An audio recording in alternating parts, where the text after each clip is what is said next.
চাচা, বাড়িঘর এত সাজানো কেন? আর হেনা কোথায়? এই দৃশ্যটি খুব পরিচিত মনে হচ্ছে।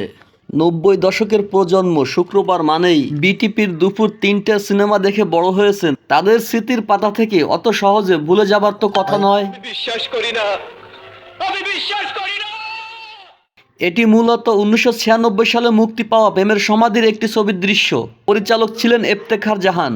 29 বছর পর এই ছবির সংলাপটি চাচা হেনা কোথায় নেটিজেনদের কাছে ব্যাপক সাড়া ফেলেছে। এতে বকুল চরিত্রে অভিনয় করেছেন বাপ্পারাজ, আর হেনার চরিত্রে দেখা গেছে শাবনাজকে। হাসিব চরিত্রে অমিতাভ চান, আর হিনার বাবার চরিত্রে অভিনয় করেছেন আনোয়ার হোসেন। শাবনাজ ও বাপ্পারাজ দুজনে এখন অভিনয়ে অনিয়মিত।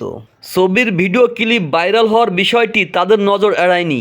এত বছর পর সিনেমাটি আলোচনায় আসাকে শিল্পীর জন্য বড় পাওয়া বলে মনে করেন শাবনাজ।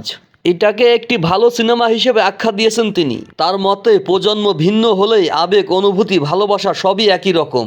তাই নেটিজেনদের কাছে চাচা হেনা কোথায় সংলাপটি আলোড়ন তুলেছে।